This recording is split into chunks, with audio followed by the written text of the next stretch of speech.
नमस्कार। Eco and energy talk में आपका स्वागत है। मैं हूं हृदय जोशी और आज हम सीधे आपसे बात करेंगे इस लाइव बुलेटिन में चक्रवात मोंथा को लेकर। चक्रवात मोंथा जो है बंगाल की खाड़ी से जो उठा है और पूर्वी तट पर आज टकराया है। आज जब मैं कह रहा हूं तो इसका मतलब जब हम अभी बात कर रहे हैं रात के 9 बजे, तो आज बुधवार को सवेरे 8:30 बजे मोंथा चक्रवात पूर्वी तट पर टकराया। काकीनाडा के पास आंध्र प्रदेश में एक जगह है नरसरपुर, वहां पर वो टकराया और उसके बाद वो कमजोर होना शुरू हुआ और अभी जब हम बात कर रहे हैं तो वो डीप डिप्रेशन एक बना हुआ है। लेकिन इस चक्रवात की वजह से उस इलाके में काफी तबाही भी हुई है। जो ताजा जानकारी मुझे एजेंसी की खबरों से अभी मिल रही है वो ये है कि आंध्र प्रदेश में कम से कम 2 लोगों की मौत की खबर है जो आधिकारिक रूप से पुष्टि हुई है। इसके अलावा वहां पर करीब 1.5 लाख एकड़, अगर मैं सही बता रहा हूं आपको, 1.5 लाख एकड़ में फसल जो है वो तबाह हो गई है। इसके अलावा आंध्र प्रदेश के साथ जो तेलंगाना के इलाके में कई वहां पर भारी बारिश, एक जगह वारंगल में तो 350 मिलीमीटर से ज्यादा बारिश दर्ज की गई है। मैं 2-3 बातें आपको बताना चाहूंगा कि ये चक्रवाती तूफान जो हैं वो कैसे उठते हैं, इनके नाम कैसे दिए जाते हैं, भारत में अर्ली वार्निंग सिस्टम जो है उसका क्या रोल है इन चक्रवाती तूफानों से होने वाली तबाही को रोकने में, और साथ ही साथ हम ये भी जानने की कोशिश करेंगे कि आगे क्लाइमेट चेंज का जो असर हो रहा है उसकी वजह से ये चक्रवाती तूफान कितना नुकसान कर रहे हैं। पहले तो हम बात करते हैं इस चक्रवाती तूफान के नाम की, जिसे मोंथा नाम दिया गया है। इस चक्रवाती तूफान का नाम है मोंथा और इस तूफान का जो नाम है वो थाई भाषा से आता है, जिसका मतलब है सुगंधित फूल, जो फ्रेग्रेंट फ्लावर। और ये नाम जो है अपने नाम के विपरीत हमेशा नाम जो है वो दिए जाते हैं जब भी जो इनकी प्रचलित प्रणाली है, प्रचलित जो एक रवायत है उसके हिसाब से किसी पशु पक्षी या किसी फूल के नाम पर या किसी रवायत के नाम पर इस तरह से ये नाम दिए जाते हैं, जिनके बारे में आगे बताऊंगा। लेकिन सुगंधित फूल जो है इस वक्त काफी तबाही मचा रहा है भारत के पूर्वी तट के इलाकों में, और इसका जो प्रभाव अब भले ही कमजोर हो रहा है लेकिन देश के कई दूसरे राज्यों में भी भारी वर्षा के रूप में इसका प्रभाव देखा जा सकता है। और अगले 2 दिन 30 और 31 तारीख को भी पूर्वी तट के कई इलाकों में इस प्रभाव की वजह से बरसात होने की जो है संभावना जताई गई है।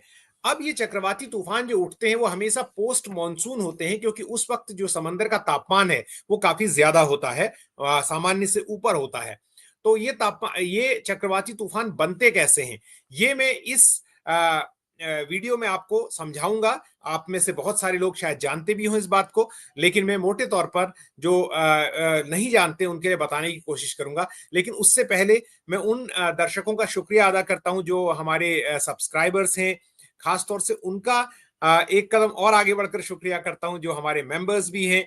इनकी वजह से ही हमारे सब्सक्राइबर्स का और हमारे मेंबर्स की वजह से ये हौसला बना हुआ है कि हम अब भी इस चैनल पर लगातार आपको ऐसे वीडियो दे रहे हैं जो जानकारी भरे होते हैं, जिसमें साइंस, क्लाइमेट चेंज, हेल्थ इत्यादि की हम बात करते हैं। लेकिन ये जो काम है वो काफी संसाधनों की दरकार करता है और इसमें काफी परिश्रम करना पड़ता है। इसलिए हम आपसे अपील करेंगे कि ज्यादा से ज्यादा लोगों तक इस चैनल की बात को पहुंचाएं और इसके वीडियोस जितने हैं वो शेयर करें, ताकि इसके सब्सक्राइबर्स बढ़ें, इसके ज्यादा लोग इसको देखें और मेंबरशिप भी बढ़े, जिससे हम ज्यादा जानकारी पहुंचा सकें और ऐसे वीडियो बना सकें।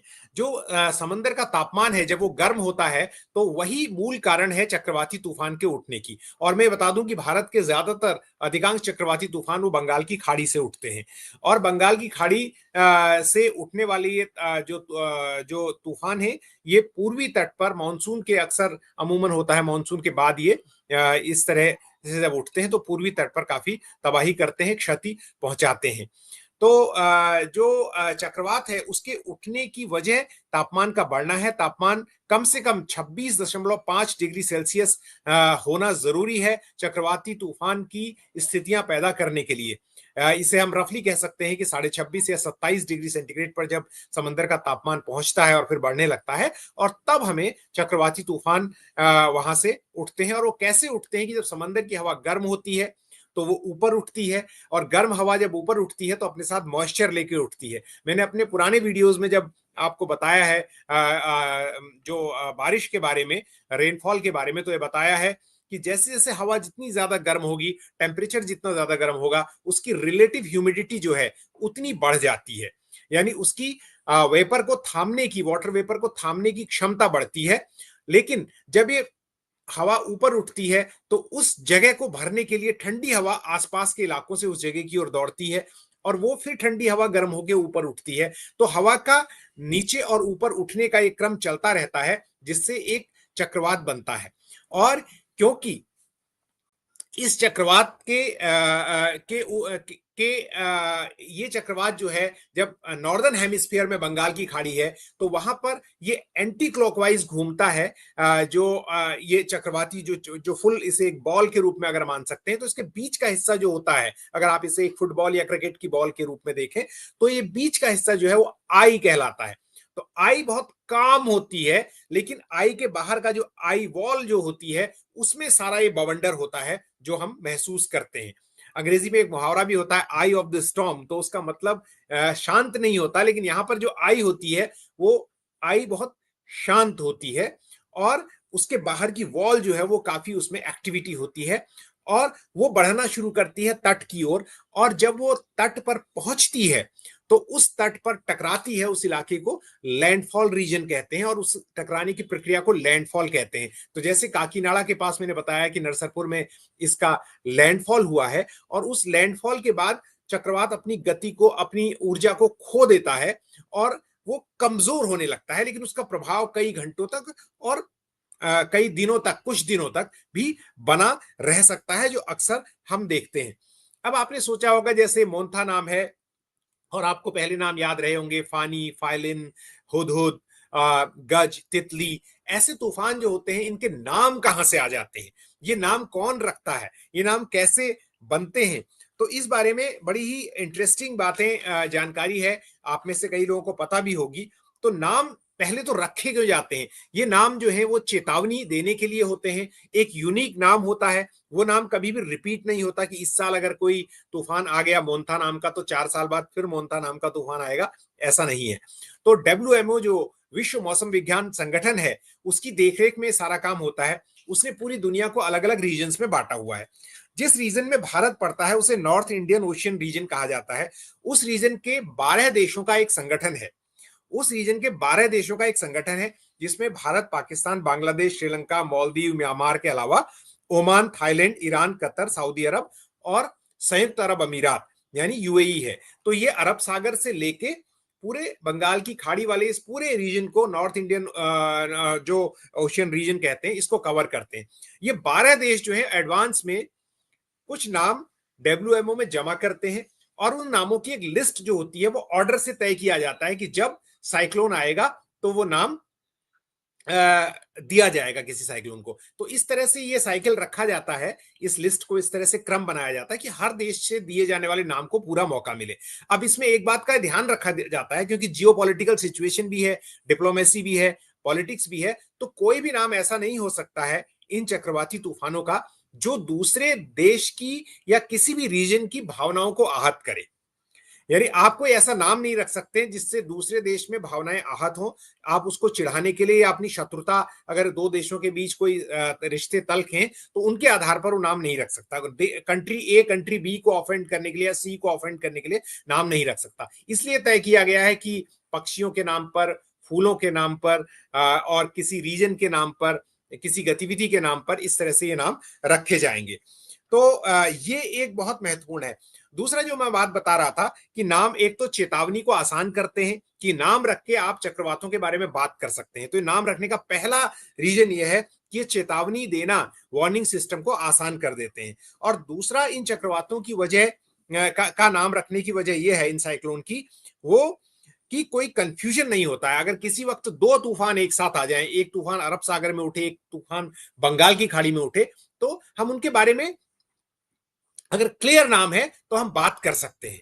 जैसे चेस के बोर्ड के जो स्क्वायर होते हैं, हर स्क्वायर का एक नाम होता है, तो कौन सा पीस किस स्क्वायर में रखा है, H1 में है, H2 में है, G6 में है, G5 में है, तो उसी तरह से इन चक्रवातों के अलग नाम अगर अलग से होंगे तो कोई कंफ्यूजन नहीं होगा, और मीडिया को और वैज्ञानिकों को और रिसर्चर्स को इनको डॉक्यूमेंट करने में आसानी होती है।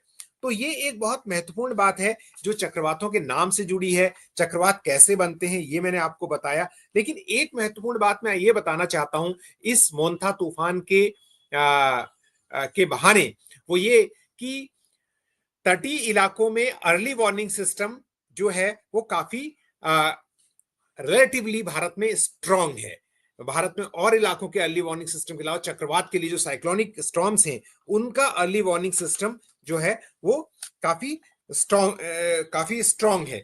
और ये अर्ली वार्निंग सिस्टम ही है जिसके आधार पर एनडीआरएफ के, एसडीआरएफ के जवानों की जो तैनाती है वो की जाती है, और उसके आधार पर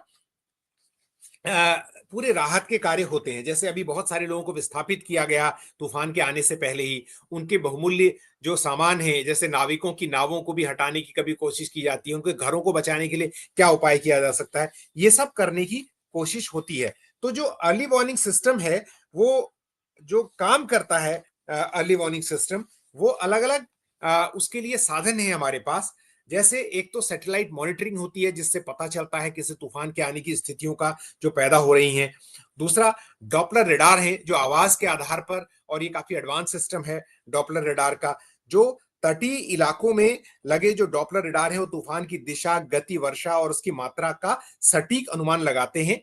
ये रेडार जो है वो तूफान के टकराने से कुछ घंटे पहले, कुछ घंटे का मतलब 10, 15, 20 घंटे पहले भी ये सटीक जानकारी हमें दे सकते हैं, जो हमें मिलती है कि कब आएगा तूफान और कितनी देर रहेगा, क्या उसकी लैंडफॉल पोजीशन होगी, कहां पर लैंडफॉल करेगा, और क्या उसकी ताकत होगी, कितनी देर तक वो बना रहेगा। और इसके अलावा जो मॉडलिंग है वो भविष्यवाणी करने में काफी मदद करती है।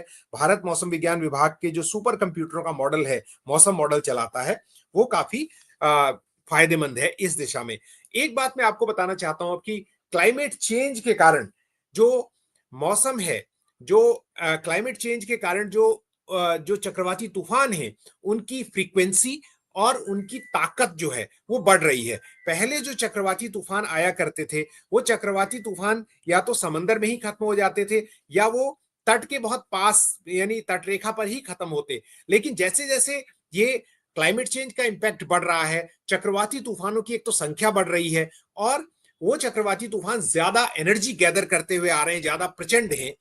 खुशकिस्मती से अभी तक जो जानकारी मिल रही है, ये बहुत जो सुपर साइक्लोनिक, जो सीवियर साइक्लोनिक स्टॉर्म था वो अब टकराने के बाद खत्म होके साइक्लोनिक स्टॉर्म बन गया, और अब तो जब तक हम ये आप इस वीडियो को देख रहे हैं तो और भी कमजोर हो रहा होगा, तो बारिश तक इसकी विनाशशीलता सीमित रहने की मैं उम्मीद कर सकता हूं। एक पर्याप्त जानकारी हमें कुछ वक्त में अपडेट मिलते रहेंगे। लेकिन अगर चक्रवाती तूफान जो है वो क्लाइमेट चेंज के फैक्टर्स के कारण मजबूत होते रहे तो बहुत भीतर तक उनका असर आएगा। यानी अगर आंध्र प्रदेश में तूफान टकराता है तो उसका उत्तर प्रदेश तक भी असर आ सकता है, उड़ीसा में या बंगाल में के तट से टकराने वाले तूफान का दिल्ली तक असर उसका बारिश में देखा जा सकता है, तो फसलों को काफी नुकसान होता है। दूसरा, फ्रीक्वेंसी बढ़ रही है, और तीसरी जो बड़ी बात हो रही है वो ये कि हमारी पूर्वी तटरेखा, बंगाल की खाड़ी से उठते हैं तूफान, मैंने आपको बताया है, कई बार बताया इस वीडियो में भी पहले भी, लेकिन अब क्लाइमेट चेंज की वजह से, ग्लोबल वार्मिंग की वजह से समंदर का जो सी लेवल टेम्परेचर राइज हो रहा है, सी वाटर का जो टेम्परेचर बढ़ रहा है, उसकी वजह से अरब सागर जो अरेबिक ओशन है वो भी गर्म हो रहा है और वहां भी तूफान आ रहे हैं। एक तूफान जिसके बारे में मैं अक्सर बताता हूं, याद आता है 2017 का ओखी तूफान, जो केरला से करीब तटरेखा से 500 किलोमीटर की दूरी पर आया, और उसमें 100-200 से ज्यादा लोग, अगर मुझे ठीक याद है 200 से ज्यादा लोग, आप चेक कर सकते हैं इंटरनेट में, उनकी जान चलेगी, जबकि समंदर के अंदर आया था, तट तक पहुंचा ही नहीं।